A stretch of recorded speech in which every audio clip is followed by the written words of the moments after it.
ಕಡೆಗೆ ಮತ್ತೊಂದು ಸಲಹೆ ಸಿಟಿ ರವಿಯವರಿಂದ ಕೇಳಿ ಬರ್ತಾ ಇರೋದು, ಬಂಗಾರಪ್ಪ ಅವರಂತೆ ಡಿಕೆಶಿ ಕೂಡ ಸೆಡ್ಡು ಹೊಡಿಬೇಕು ಈ ಆದೇಶಕ್ಕೆ ಅಂತ ಕೇಳ್ತಾ ಇದ್ದಾರೆ. ತಮಿಳುನಾಡಿಗೆ ಯಾವುದೇ ಕಾರಣಕ್ಕೂ ಕಾವೇರಿ ನೀರನ್ನು ಹರಿಸಬಾರ್ದು.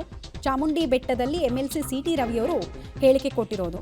DK ಶಿವಕುಮಾರ್ ತಮಿಳುನಾಡಿನ ವಾಟರ್ ಮ್ಯಾನ್ ಆಗಬಾರ್ದು, ನೀವು ರಾಜ್ಯದ ಹಿತ ಕಾಯೋಕೆ CM ಆಗಿದ್ದೀರಾ, ತಮಿಳುನಾಡಿಗೆ ವಾಸ್ತವ ಸ್ಥಿತಿಯನ್ನ ತಿಳಿಸಿ ಅಂತ ಆಗ್ರಹಿಸ್ತಾ ಇದ್ದಾರೆ. ಅಂದ್ರೆ ಮನವರಿಕೆ ಮಾಡಿಕೊಡಿ, ಒಂದು ಎರಡನೇದು ಬದ್ಧತೆ ಪ್ರದರ್ಶನ ಮಾಡಿ ಅಂತ ಕೇಳ್ತಿದ್ದಾರೆ.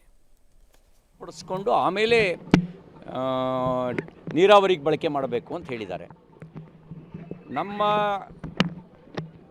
ಬೆಂಗಳೂರಿಗೆ, ಮೈಸೂರಿಗೆ, ಮಂಡ್ಯಕ್ಕೆ ಮತ್ತು KRSನ ಮೂಲದಿಂದ ನಾವೇನು ಕಾವೇರಿಯಿಂದ ನೀರು ಕೊಡ್ತೇವೆ, ಅದಕ್ಕೆ ಕುಡಿಯೋ ನೀರಿಗೆ ಲಭ್ಯ ಎಷ್ಟಿದೆ? ಮುಖ್ಯಮಂತ್ರಿಗಳೇ ಬಾಯ್ಬಿಡಿ. ನೀವು ನಮ್ಮ ನೀರು ನಮ್ಮ ಹಕ್ಕು ಅಂತ ಹೇಳಿದಿರಿ. ನಮ್ಮ ಜನರಿಗೆ ನೀರು ಕೊಡದೆ ನೀವು ತಮಿಳುನಾಡಿಗೆ ನೀರು ಬಿಡೋದು ಹೇಗೆ ನಮ್ಮ ಹಕ್ಕನ್ನು ಉಳಿಸಿದಂತೆ ಆಗುತ್ತೆ ಹೇಳಿ. ಅದಕ್ಕೆ ನಾವು ಮುಖ್ಯಮಂತ್ರಿಗಳ ಬೆಂಬಲಕ್ಕೆ ನಿಂತಿದ್ದೇವೆ. ಮುಖ್ಯಮಂತ್ರಿಗಳೇ, ತಮಿಳುನಾಡಿನ ವಾಟರ್ ಮ್ಯಾನ್ ನೀವಲ್ಲ. ವಾಟರ್ ಮ್ಯಾನ್ ಥರ ಟ್ರೀಟ್ ಮಾಡೋದಕ್ಕೆ ನೀವು ಯಾರಿಗೂ ಅವಕಾಶ ಕೊಡಬಾರ್ದು. ನೀವು ನಮ್ಮ ಮುಖ್ಯಮಂತ್ರಿ, ನಮ್ಮ ಜನರ ರಕ್ಷಣೆ ಮಾಡೋ ಜವಾಬ್ದಾರಿ ನಿಮಗಿದೆ. ಮತ್ತು ನೀವು ಹಿಂದೆಯೇ ಹೇಳಿದಿರಿ ನಮ್ಮ ನೀರು ನಮ್ಮ ಹಕ್ಕು ಅಂತ. ನಮ್ಮ ನೀರು ಅದು ನಮ್ಮ ಹಕ್ಕು. ಆ ಹಕ್ಕಿನ ರಕ್ಷಣೆಗೆ ನೀವು ಮುಂಚೂಣಿಯಲ್ಲಿ ನಿಲ್ಲಿ, ನಿಮ್ಮ ಬಲಕ್ಕೆ ನಾವು ನಿಲ್ತೀವಿ.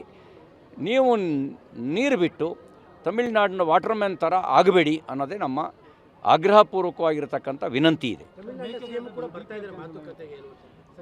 ಮಾತುಕತೆ ಆಡಲಿ. ಮಾತುಕತೆ, ಪ್ರಜಾಪ್ರಭುತ್ವದಲ್ಲಿ ಮಾತುಕತೆಯೇ ಪರಿಹಾರ. ಅವ್ರಿಗೆ ತೋರಿಸ್ಬೇಕು ನಮ್ಮ ಜಲಾಶಯದ ಪರಿಸ್ಥಿತಿ ಏನಿದೆ, ಕುಡಿಯೋಕ್ಕೆ ನೀರು ಎಷ್ಟು ಬೇಕು, ಅವ್ರಿಗೆ ಮನವರಿಕೆ ಮಾಡೋ ಕೆಲಸ ಮಾಡಬೇಕು. ನಿಮ್ಮ ಮೆಟ್ಟೂರು ಜಲಾಶಯದಲ್ಲಿ ನೀರಿನ ಸ್ಟೋರೇಜ್ ಎಷ್ಟಿದೆ, ಇಲ್ಲಿ ಎಷ್ಟು ಸ್ಟೋರೇಜ್ ಇದೆ, ಅವ್ರಿಗೆ ಮನವರಿಕೆ ಮಾಡಲಿ. ಮನವರಿಕೆ ಮಾಡಿಕೊಡುವ ಜವಾಬ್ದಾರಿ ಇವ್ರದ್ದೇ ಇದೆ. ಮತ್ತು ಹೇಗಿದ್ದರೂ ಎರಡೂ ಪಕ್ಷಗಳು ಮಿತ್ರ ಪಕ್ಷಗಳು ಪರಸ್ಪರ ಮಿತ್ರನಿಗೆ ಮನವರಿಕೆ ಮಾಡೋಕ್ಕಾಗದೇ ಇದ್ದರೆ ಇನ್ಯಾರಿಗೆ ನೀವು ಮನವರಿಕೆ ಮಾಡ್ತೀರಿ? ಹಾಗಾಗಿ ನಿಮ್ಮ ಜವಾಬ್ದಾರಿ ಇದೆ, ಮನವರಿಕೆ ಮಾಡಿ ಹೆಚ್ಚುವರಿ ನೀರಿದ್ದರೆ ಬಿಡಿ.